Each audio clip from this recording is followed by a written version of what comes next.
Welcome back, everybody. We're here at Final Fantasy XIV once again, and last video we kind of had a little bit of a recording freeze up there at the vet, a little bit of the side quests that we were turning in. A bit unfortunate, but overall it's not a big deal, I guess. We're at 5:36 now, and I also took the time off-screen to very much clear out my armor stuff, because I really didn't need a huge amount. I kept the particular things I had at the end of every expansion so far, but besides that I didn't really keep too much else. Yeah, let's go ahead and continue onward, shall we? I like the greenish tint to everything at the moment. I guess it's Umbral Wind at the moment. Yeah. We got something southwest, which I guess would be...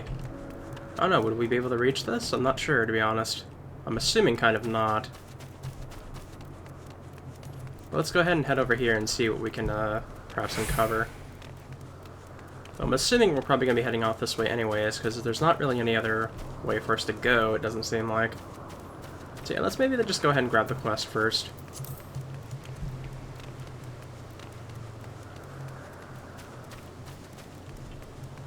I do like the fact that we're wearing an Ascian garb, though. That is pretty neat, I have to say. I think I actually might keep this particular costume. Or at least the, like, chest part of it, because honestly that's the biggest part that matters, I guess.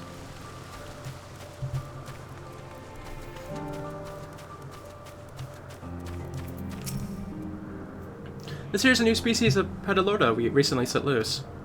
It's been doing very well, managing to maintain a stable existence thus far. If it can see its observation period to the end of without issue, we shall release it onto the world. Tell me, do you know the difference between living beings and arcane entities? It's the presence of a soul, yet the soul isn't something you can choose to have at will. No, it manifests only in those beings whose forms adhere to the laws of creation, that can endure on their own. Beings that do not fulfill this requirement, such as those spontaneously born of magic or natural phenomenon, do not have souls. No matter how much it would resemble flora or fauna, if it lacks a soul, then it's considered an arcane entity. So you see, it's not for mankind to decide what is living. That domain lies beyond our manipulation. It is a hubris to assume otherwise. But come, let's head to the nearby beacon. I received a report that arcane entities have gathered there. So I guess the butterflies are like maybe soulless? Is that why they're passive? Would not surprise me.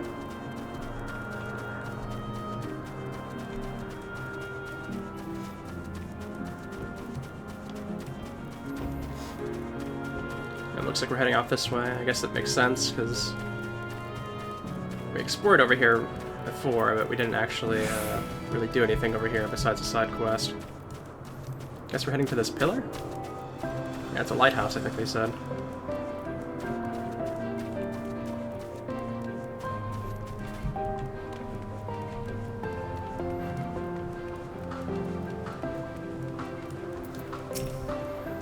Oh yeah, it's lightning... Manuma, just as the report said. Although we call this structure a beacon due to its form, it is in fact a magical device. Manipulating the balance of elements, it keeps the island airborne and maintains the climate thereupon. The course of its operation often sees an eternal shift towards a given element. Right now that element is lightning, which draws the Manuma here to replenish their ether. It appears Meteion is busy. Would you care to assist me in her stead and feed the Pneumonia? Sure, we can try, why not? Well, let's let Choco go overhead, I guess. By using this lightning converger, you can harness ambient lightning and focus it into a ball. A veritable feast for our dazzling friends. Go on, give it a try. Alright, let's go ahead and do that, I guess.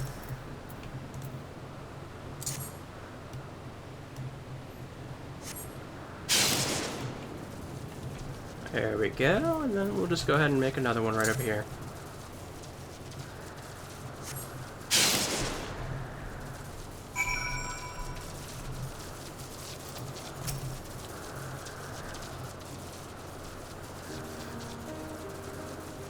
Perfectly done, Narn, look.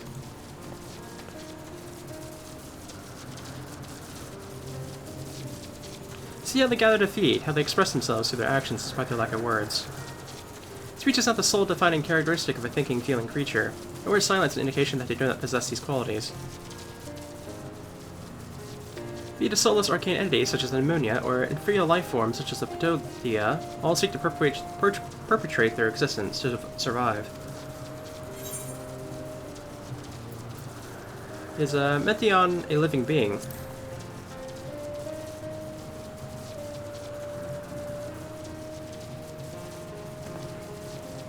Good question. I can answer it from a theoretical standpoint, but ultimately falls to the Baru of the Architect to pass judgment.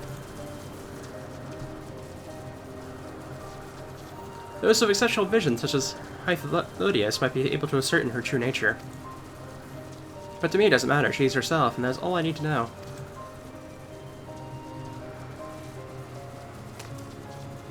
Oh, you're finished already? I'm sorry, I was in the way. Not to worry, my dear. They missed nothing of note, and we still have plenty of work for them to observe. Next, we will head east to the Morning Dew. I need to speak with some of the observers there.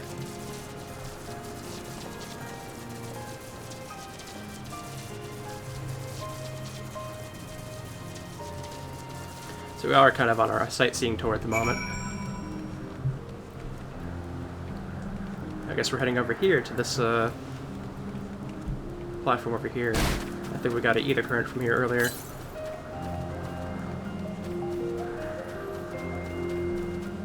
I do like the music here, it's rather nice. Bowser's Castle.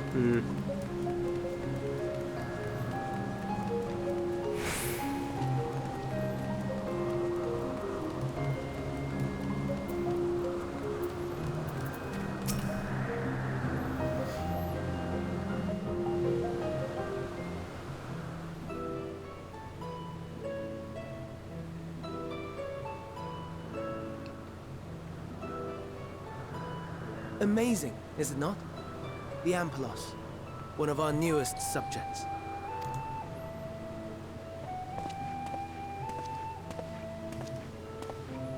So, how are we coming along?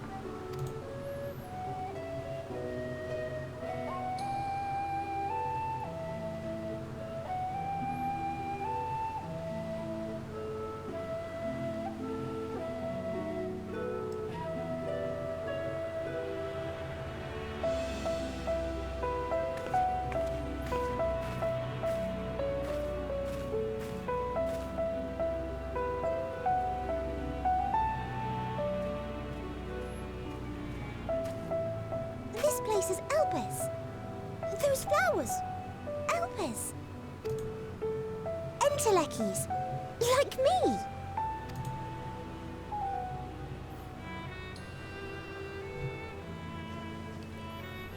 They are a product of Elpis, and so named for their birthplace. A happy accident, born of the hands of a former researcher who loved beautiful blossoms. Unique for how they change color, to reflect the emotional state of those nearby.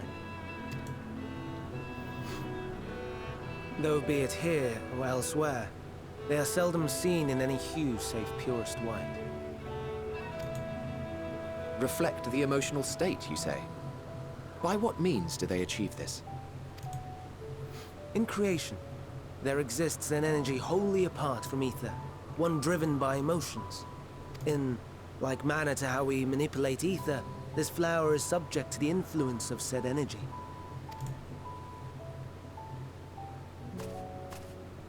While it has no will of its own, it is sensitive to the prevailing emotion in the vicinity, and reacts by altering its color and vibrancy.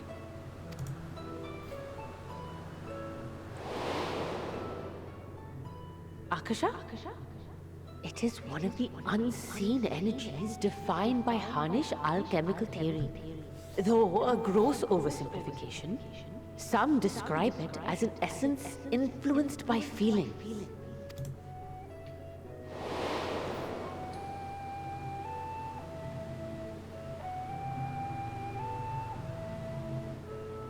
Akasha. Though I'm not familiar with the term, your description suggests it is the self-same energy. Dynamis, we call it. And those entities like the Elpis flower that have the ability to interact with this energy, converting emotions into tangible phenomena, are Entelekis.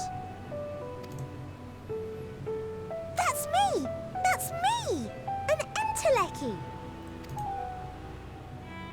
That you are, my dear. And no ordinary one at that, but the first possessed of free will.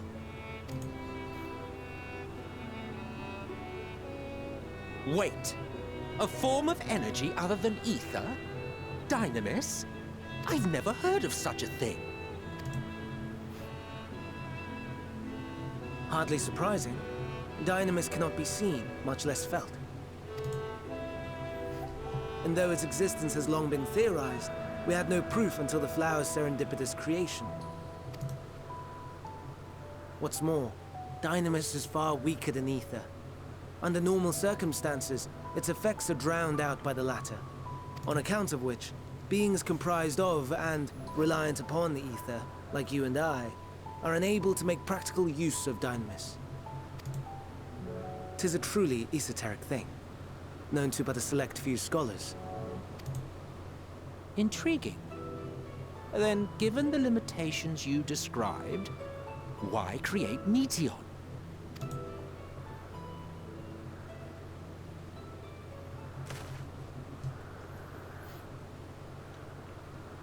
Our star, Aetheris, is especially rich in ether, so much so that its name is derived from it. However, when we consider all energy in existence here and in the vast space beyond, Dynamis may account for as much as 68.3%, the more abundant form by far. Were we able to control it, we could open the door to limitless possibilities. 'Tis not unlike a gently flowing stream, unable to break through the dam of ether barring its path. But if we could imbue the stream with the vigor of a raging river...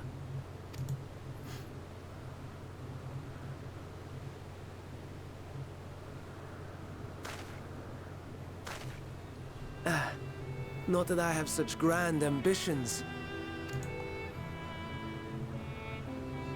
Nay. I merely wish to create a being that could traverse the great expanse.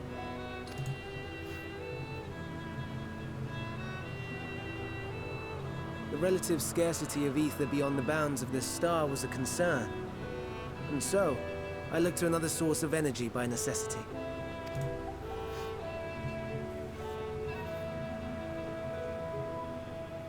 That being Dynamis. No wonder her ether is so thin. Precisely. Yours is thin too. Like an entelechy. Like me. So... are we the same? Entelecchies.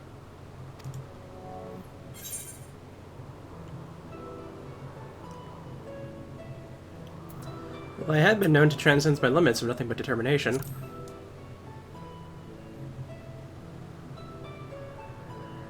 That sounds more akin to the desperate flailings of a wild beast when facing imminent death. A deficit of ether alone does not an entelechy make. It would, however, make it easier for you to interact with Dynamis. And limited though its influence may be, this quality could prove the difference between victory and defeat. You do well not to underestimate it.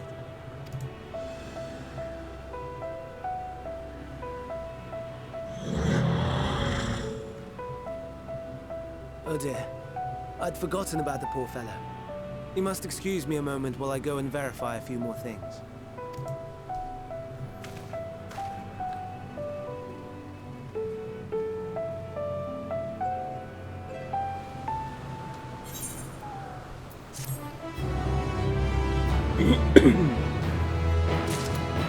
It is a bit interesting to see how many creatures around were created by the Ascians, apparently. Like, just random stuff we'd find around in, like, a base zone is just stuff that apparently was full-on created instead of being naturally made, so... Oh, got some leg coffer here, nice. Not that I and anyone else would be able to make use of it even if we knew. But it irks me to discover that there's an entirely different form of energy and no one told me. That personal annoyance aside, Hermes' knowledge is undeniably impressive. Given that there are none among the 14 who specialize in the Celestial, he would be a welcome addition. Assuming he'd be persuaded to join us, that is, I still can't understand his hesitation. What do you specialize in? Oh, you wish to know why Emetselt was chosen for the convocation? I should be glad to share the tale. Ahem, it began when... Not another word. Unless you've forgotten, we've to learn about Hermes, not me. My misspent youth is not your concern.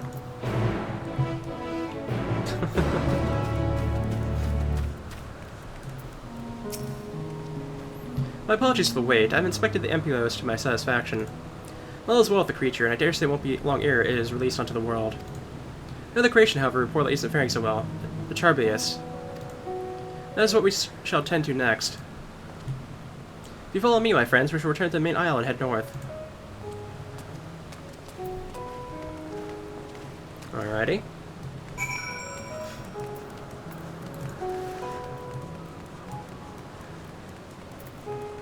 Probably should just jump on my horse, actually.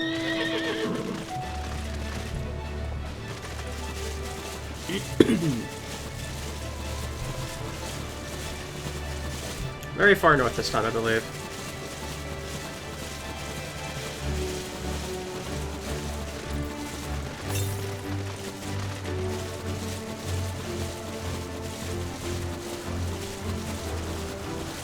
I don't remember if I've seen this before.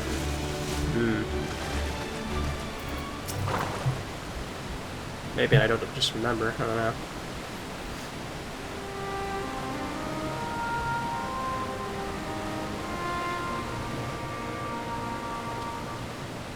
I understand there's a problem with this, with one of the Charbitus. Yes, that's right. As you know, the Charbitus is based on a sea creature. Owing to adjustments to enhance its affinity to wind, it is capable of flight. The specimens created from the concept could all fly without issue, but a problem arose in the subsequent generations. This third-generation creature is born from an etheric balance leaning strongly towards water. Its aquatic origin reasserting itself, it would seem. The result being its affinity to wind is diminished, and it cannot fly. No matter what we try, we can't get it to rise even the slightest bit.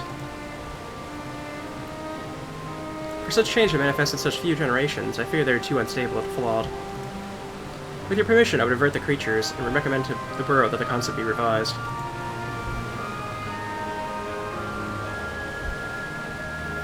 With its etheric balance leaning towards water, the Charbius would indeed struggle to manipulate wind. And it's too early to conclude that it cannot fly, yet having failed at first, it may simply have developed a fear. I shall transform and fly with it, helping it to manipulate wind until it finds its wings. What? You didn't go to such lengths.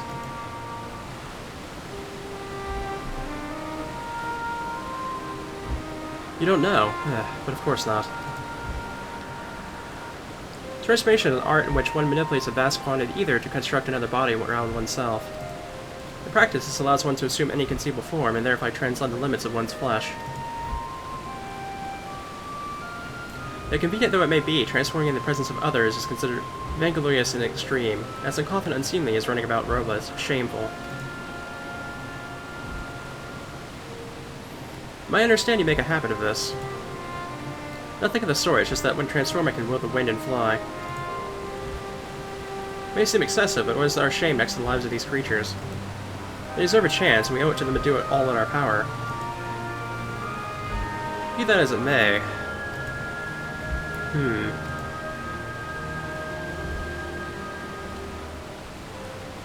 Yes, I believe I have a solution. Emetselt, may I trouble you to move that Charbius away from its fellows, somewhere out of sight?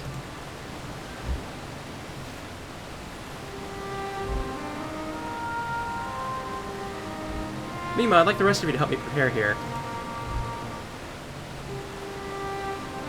What mischief are you scheming now? No mischief, I assure you. I would spare you the need to report to your colleagues that Hermes committed an indiscretion. So have a little faith and run along.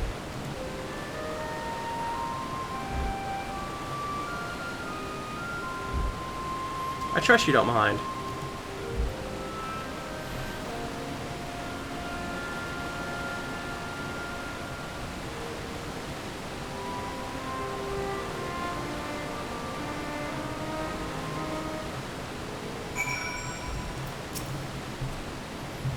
Emetselt is out of sight. Good, let's speak of the plan. It's a stroke of genius, really. We have some Emmet Selk trained the sharpiest.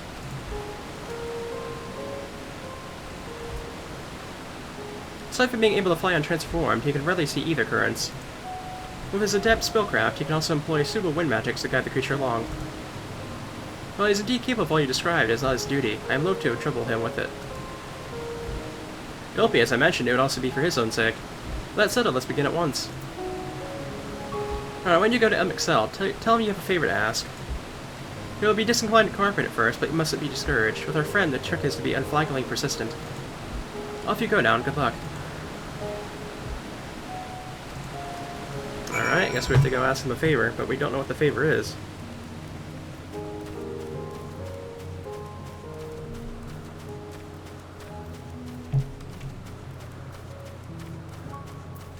Yeah, I didn't mention this before, but or maybe I did, I don't remember, but honestly, the fact that Emmet Selk looks sort of like Xehanort from Kingdom Hearts is sort of amusing to me. Like, if you go and pull up a picture of a young Xehanort and Emmet Selk in this form here, then you definitely can see some resemblance there, which is very amusing to me, honestly.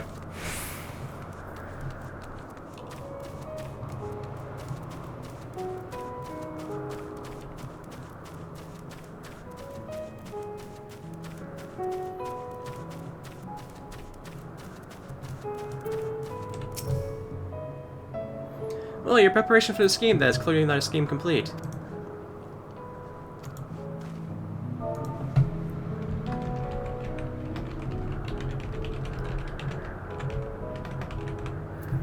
I have a favor to ask, bruh. Oh, no you don't. I'm not lifting a finger. I don't know what Hethalitis is up to, and I will not be made to know. I refuse.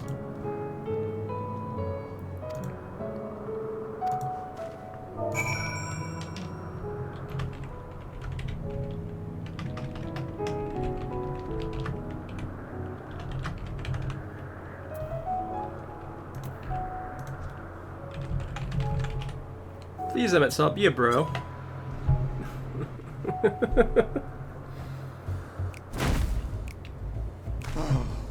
No, no, no. You are not foisting this nonsense on me.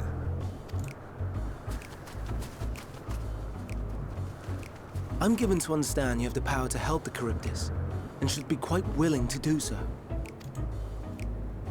And so I appeal to your better nature, most benevolent Emmet Selk. Please teach her to fly. Or else Hermes will transform. Right now.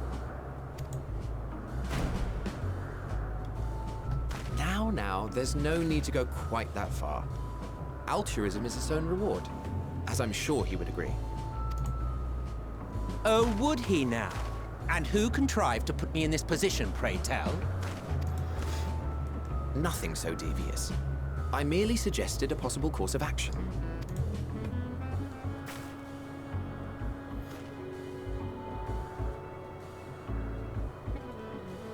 Please, Emmet Selk. Please.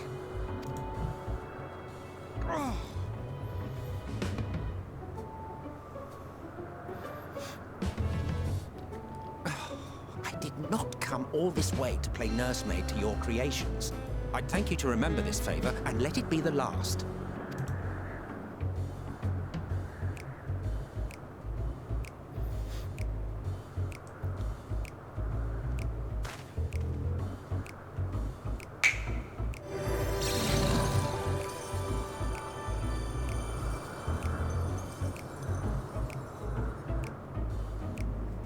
I will aid it once it has taken to the air. It falls to you to shepherd it skyward.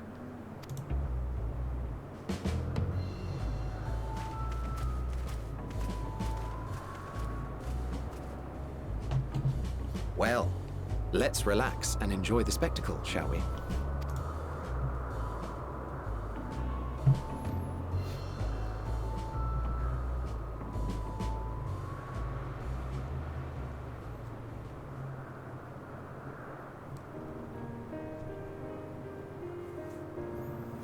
You were wondering why Emmet Selk joined the convocation. Truth be told, he wasn't the first choice for the office. I was, on the strength of my ability to see ether. but I declined the offer. For though my vision is exceptional, I am pedestrian in all other aspects. Worse even, quite abysmal when it comes to manipulating ether, for example. Couldn't transform even if I had a mind to do so. What good is the ability to perceive a problem if one cannot act to address it? Emmett Selk has no such shortcomings. He excels in vision and manipulation both, the latter to an extraordinary degree. If there is a mage more powerful, I do not know of them.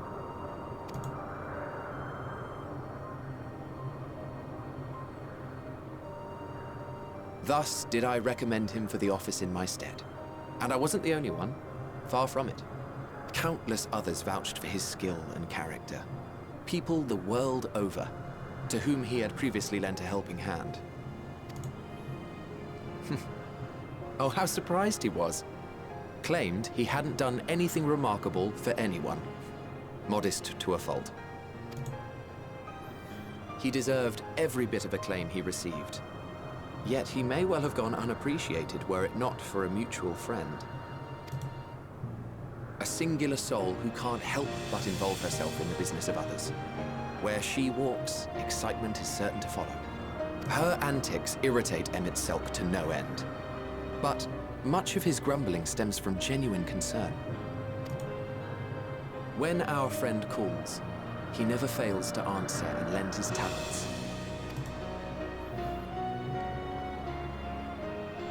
And in the course of doing so, he himself came to be recognized and respected by those around him.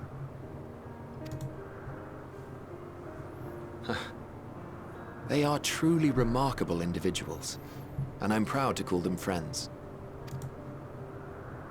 To help them realize their dreams. This will be my greatest contribution to our world. And when they have fulfilled their respective purposes,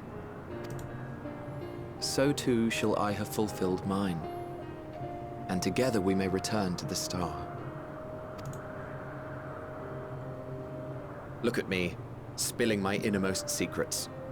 I can't seem to help it with you. I can only assume it is due to the color of your soul. I just don't understand how you can be so alike and yet so different. Well done, my pet. Well done!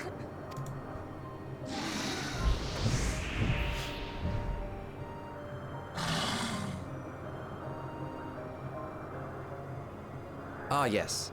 I dare say the Charybdis will be fine here on. Why don't you go and signal to Emmett Selk? Let him know that his arduous task is at an end.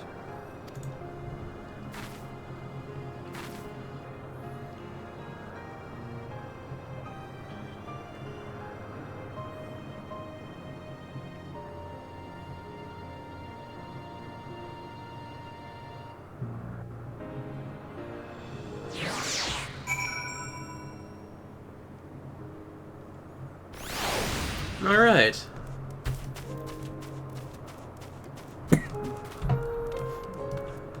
Guess we stand right here and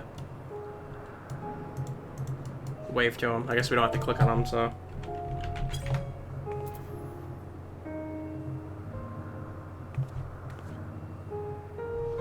Emerging from the Revier, Emmett Selk notices you and begins to descend with the Charybdis.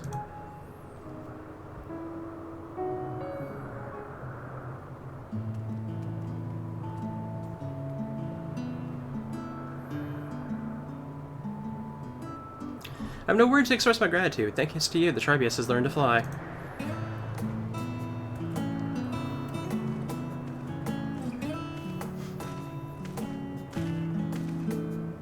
And Nara and I could relax and have a pleasant chat. I'm sure you did. The creature needs some small assistance at first, but soon it was flying more or less on its own. I doubt you'll need to repeat the lesson. That was truly impressive.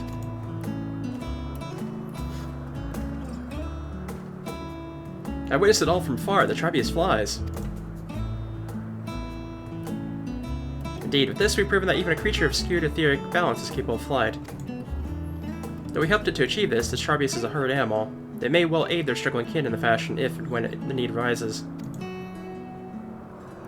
Keeping this in mind, I bid you continue observing them. If that is what you want. But if I may say so, rather than hoping an idealistic possibility comes to pass, would it not be simpler to have the concept adjusted? That way we could guarantee the anomalies, such as the specimen, are never born in the first place. These creatures are already here. We will spare no effort in giving them a chance to survive. As you wish, Chief, as you wish.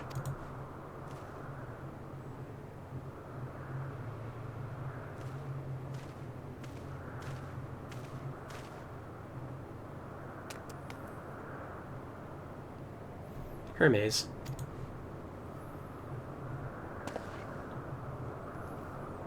I'm fine, don't worry. Well, that concludes all of my present tasks. Let's return to Agnoresis for now.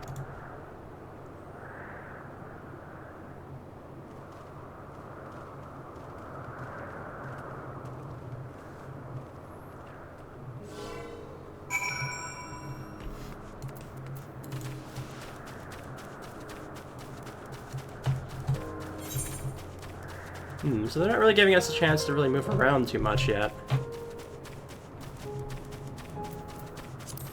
I wonder if this is actually going to be another zone we're going to have to come back to later, or something along those lines.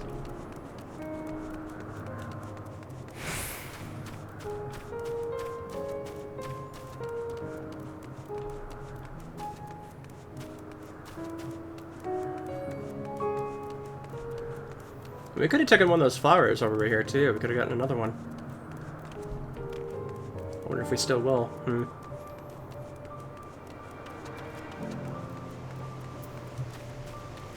I think this flower is still kind of important. It was showing off colors that were taken with our crystals, I believe. What? Want to apologize for forcing me to help, do you? Save your breath. You didn't force me to do anything. You merely chose the most explicit way to have it done with an impediment to our business.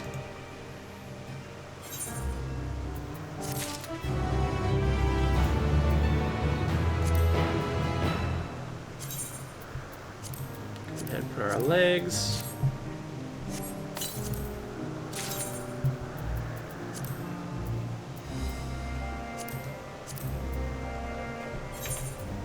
Go ahead and just glamour it once again.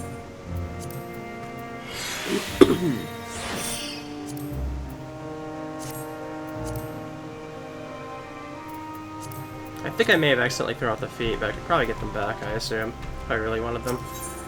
The robe's more important thing overall. Get the foot gear there.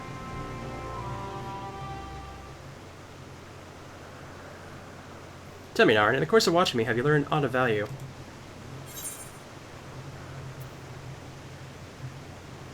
Dynamis seemed promising.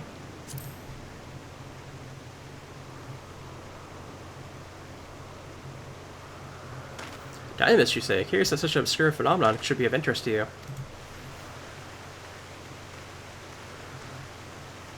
Chief Hermes, what good fortune to find you here.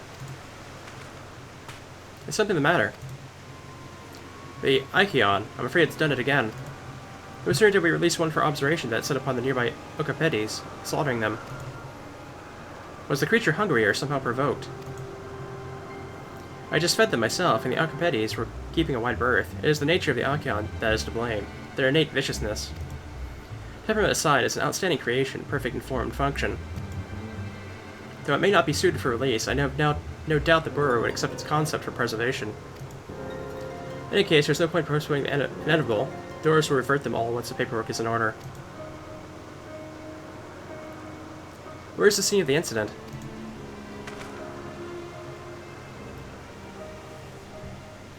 Just off the path to the 12 Wonders.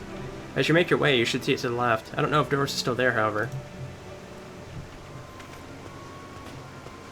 Hermes, wait.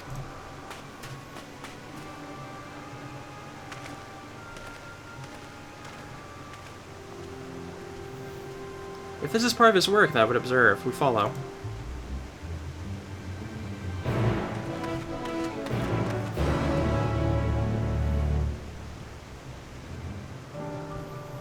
Alright.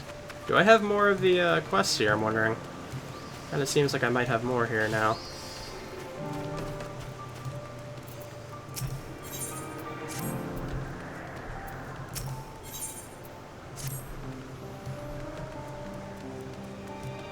Yeah, the 12 Wonders is one of the things I saw that was an aetheryte on the map, so I guess we're heading to the next spot. Oh, there's a blue one back here. Okay.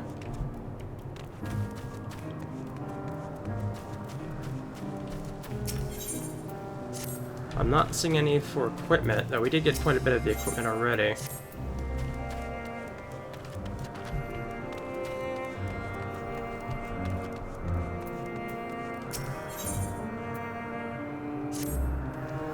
Welcome, friend, to Agnorosis. I am Socles, and I manage this region under the authority of Chief Hermes, the head overseer of Elpis. And you are, how unusual, a soul-bearing familiar. A familiar must have a mission, and yet you offer no message or carry no cargo. Are you perhaps here for the purposes of observation? Yes, that must be it. And in which case, you only need to mention my name to the Charminian. She'll be glad to give you a tour of our domain, soak it all in.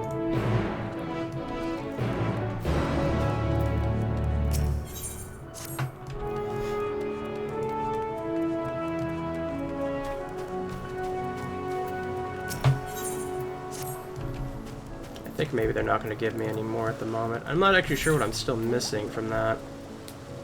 Let's see. We got the earrings, we got the necklace, bracelets. I think we're just missing bracelets and a ring. Potentially the gauntlets as well, because sometimes the gauntlets are thrown in the side quest. It's not looking like I have to worry around this area at least. But yeah, there's nothing here that is accessory-wise, so all we're missing particularly is the bracelets, another ring, and the gauntlets, I think.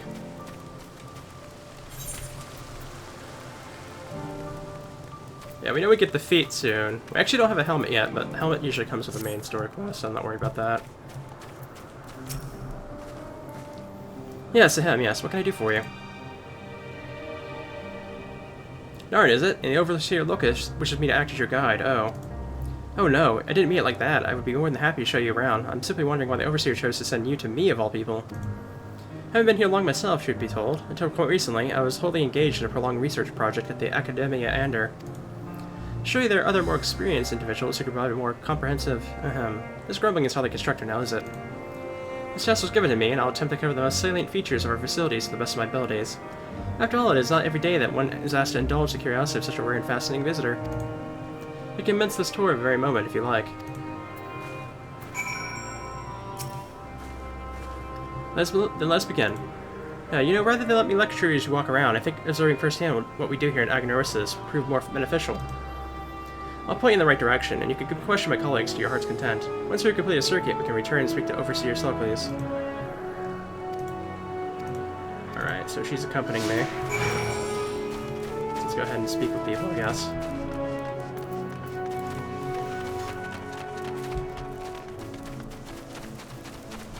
Yeah, there's one right here in the center, so let's go ahead and grab them first, I guess.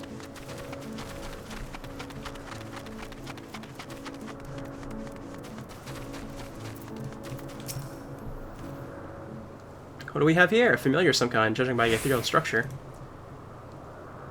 Yes, I'm accompanying Naren here on a tour around Agnorosis, at the behest of the Overseer. A tour? Feel free to wander as you please, of course, but advise keeping your distance from the larger creatures. The fauna I have under observation occupy the top tier of the food chain, and do not take kindly to intruders in their territory, especially the specimens found on the other islands. They can be exceedingly hostile. While I'm sure you're quite capable of defending yourself, no one appreciates a surprise test through the adamant, eh? Thank you for the warning. We shall proceed with due caution. That was easy enough, I guess. Actually, let's go ahead and grab this one back here. I don't know why I didn't do that first. Unfortunately, when somebody's accompanying me, I don't think I can use my mount.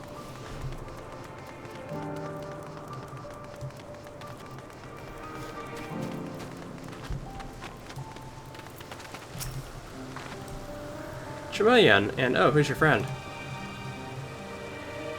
Asm's familiar? While you appear so astute and deliberate in your thinking, I should be very much like to make an extended study of your composition and consciousness. Oh, don't forget my forwardness. It is my duty to try the behaviors of familiars, and I find it ever so diverting. Arcane servants are rarely permitted to roam the world at will, you see, but our research here is given special dispensation, once the subjects are properly registered as concepts, of course. There are times when familiars are tasked with tending cattle, or must otherwise coexist with other living beings. Such projects are brought to me, and I'm responsible for observing and evaluating their potential capabilities. Oh, but of course, if XIV might grant us permission, then you could abide here for a few years while I analyze. And on that note, we must really be moving along. Step lively, Narn.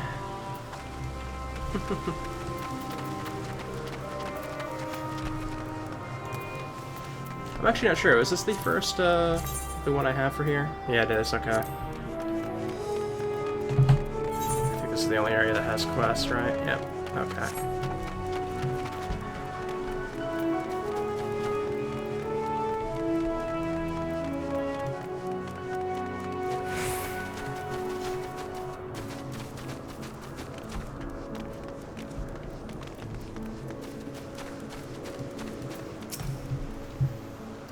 Hello, Charmel. Was there something?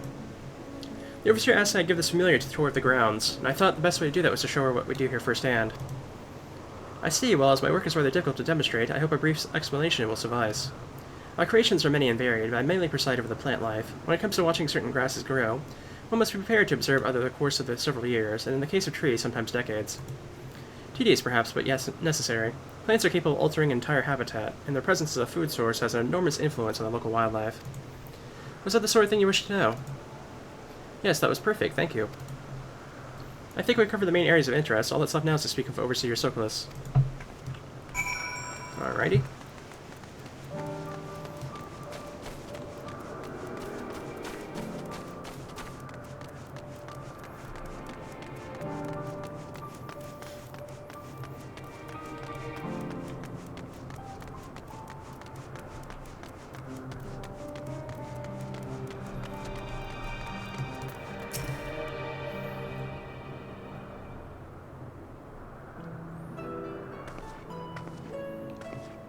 Yeah, so you completed your tour. Almost. We spoke with those in charge of the various facets of Agnorisis, but I thought it'd be more fitting to end this visit where it began, with you, Overseer Sokolis. I see. And what is your impression of the work we do here? Requires equal levels of passions and patience.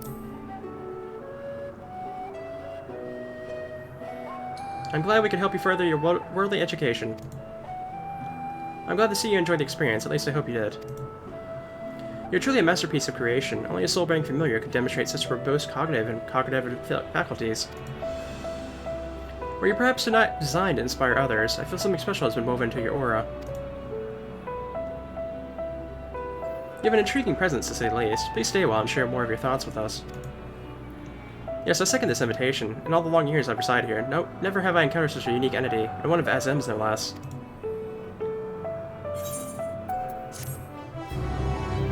Well, we're moving along for the moment. I guess I'll leave you two pondering that. Unless you have a successor. Oh, you do. You do have a piece for me. Alright then. Narn, how is our fascinating familiar friend? What is it about you that unites my observer's soul? Well, now that we've been properly introduced, perhaps you can tell us more. Yes, I'd very much like to know how you see the world, how everything large and small appears to your eyes. Assuming you're amenable to the idea, you must join Carmelian on another tour, this time to take a wider look at the surrounding facilities. I'm interested in learning about you as well. I see, then we shall delight in teaching each other. But where to begin? What facility do you suggest, Overseer? Oh, any place you feel would best elicit a response from our guest. Right, yes, of course. Well then, Arn, come with me and we'll visit the arcane entities on the south side of Agnorisis. Alrighty.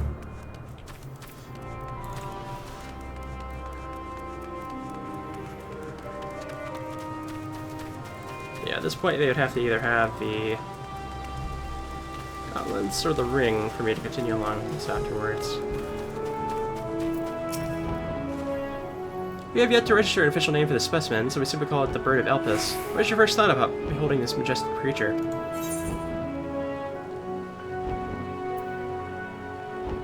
That I want to fight it. Oh, are you equipped for battle as well? That would explain the weaponry. In any case, I'm eager to hear more of your responses. You're truly unlike any construct I've ever met, familiar or otherwise. Let's continue southward, shall we? I would like to hear your opinion on this next facility.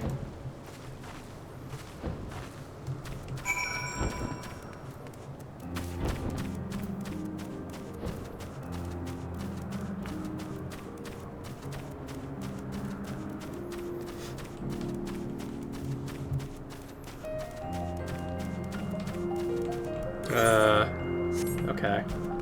So I guess there's a... Okay, we haven't been over here.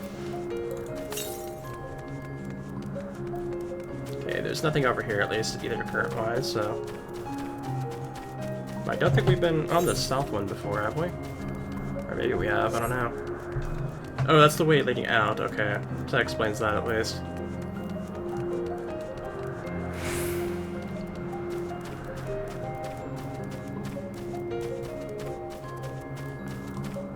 I've got like a setting sun over here, it looks like.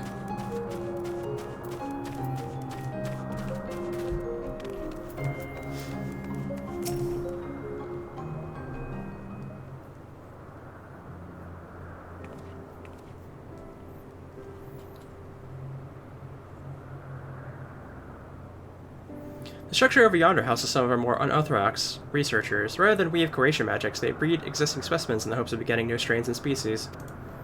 The method is imprecise, the outcome uncertain. To my eyes, such research seems awfully self-indulgent. It merely means to sate the whims of one's intellectual curiosity.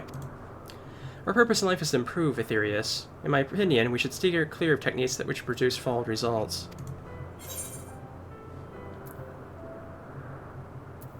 What if the process created something unexpectedly incredible beyond what you could imagine?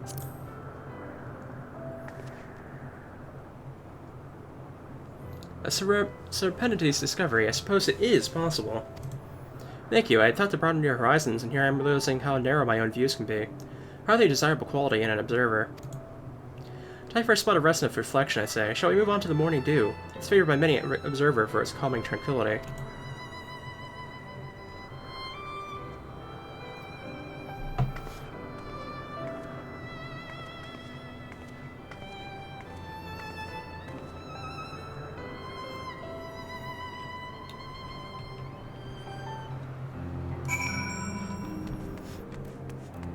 Alrighty, where was the morning dew? Oh, it's way over there, okay.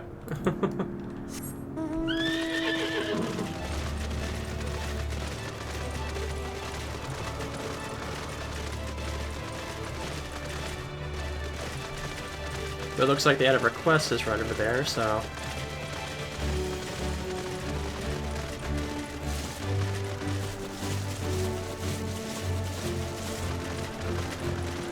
Aggressive unicorns.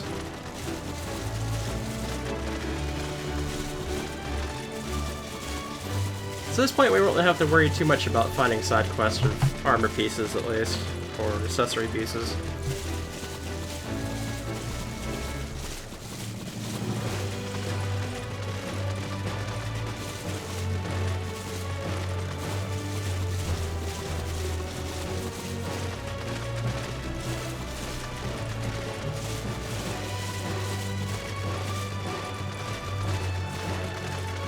It is sort of depressing to see Hermes' memories, or I guess Fandaniel's memories, since we know he becomes Fandaniel, I assume, ended up with such a psychopath like, I forget the name of what exactly he was from the Alec Empire that had the place of Fandaniel at the end.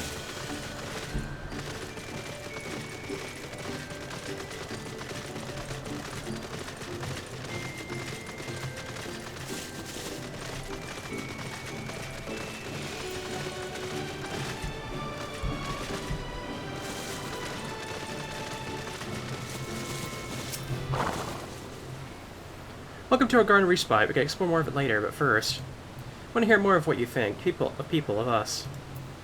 I often sat here musing upon the nature of our creations and wondered how a familiar might perceive its creator. We're not so different.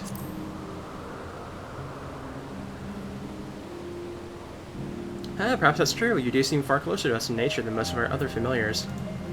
But let's aside such musings for a moment and bask in the morning dew's serenity. There we go.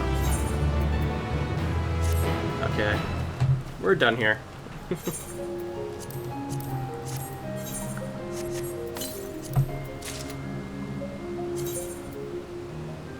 What was it that I had? Bracelet, okay. So yeah, it's 5:37.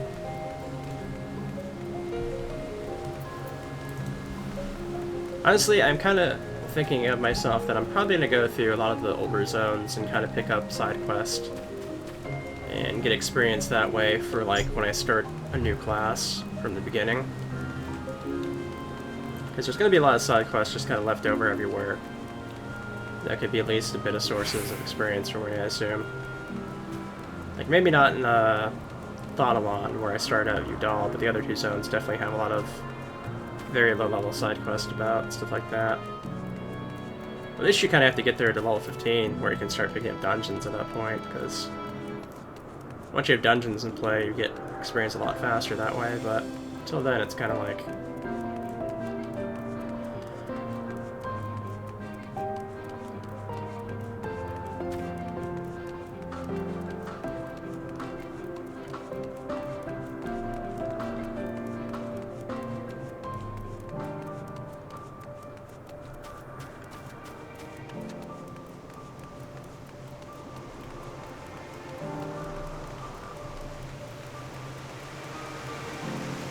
At least we're finally heading towards the area that we haven't been to yet, which seems to be the spot that's going to open up towards being able to go elsewhere than just this main island here.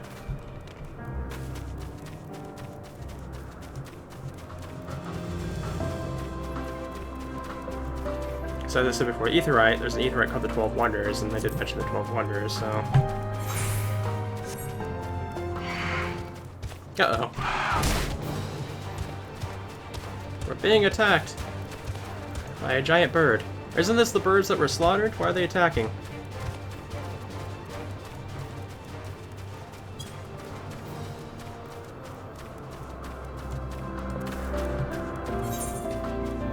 Okay, we're about there now. Actually, I should check the Ether Compass. I think this was about the area. The south, okay.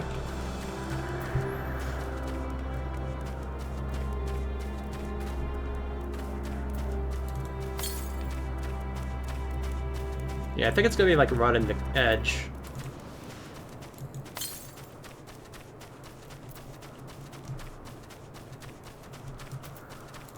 Find a new location. There's living bushes around or something along those lines.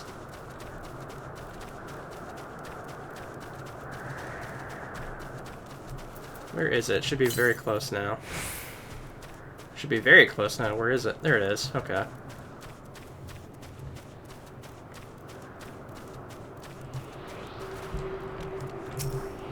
Yeah, these have all been very simple to get, unlike the ones from like Thavnera, so pretty happy for that. How many is that now? I don't remember. That is 3, so... Another one far to the west, I guess. First, we definitely need to figure out what's going on over here before we move on.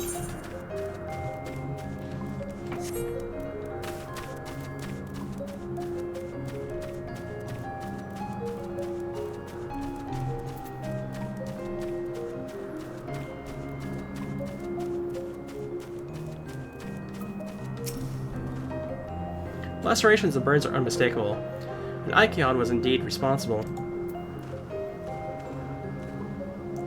The creature is nowhere to be seen. Doros must have taken it away. Man makes his base at the 12 Wonders. I shall go and seek him out there. Then myself and I will search the area for good measure, just to make sure that Icon did not escape. My thanks. Let us meet at the 12 Wonders when you're finished. Oh, go on ahead. Please follow with Narn. Come, come, it's down this path and over the bridge.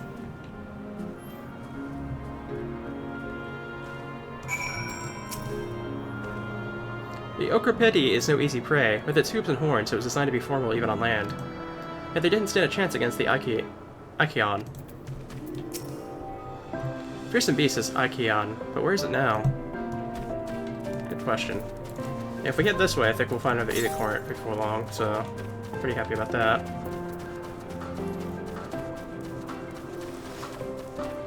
Looks like I do already see like another base type thing over here.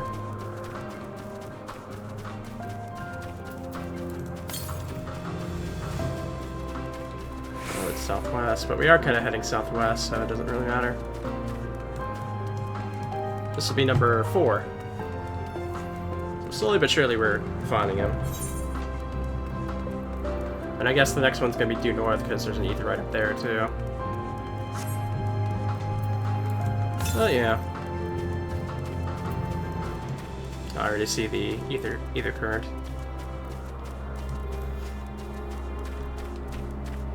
Let's see a rips.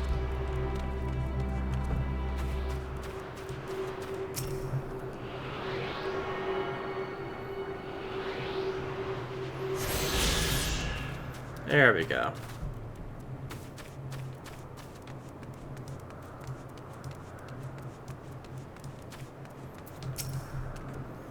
There it is, the 12 Wonders. Hermes is looking for Doros. Let's look for Doros too. He's a man with long blonde hair, I think. I'll know him when I see him. Meteion is once again following us, so... Oh, I forgot to check to see if I have another ear current around. Oh, yeah, there is one actually. Pretty close. Huh. Let's go and grab this aetheryte. I'm gonna go ahead and end the video here with the aetheryte grab, and we'll go ahead and start another one right away. We're about at the hour mark, so... Good stopping point, a new settlement. There we go. And alright, we'll go ahead and continue on this in the next video.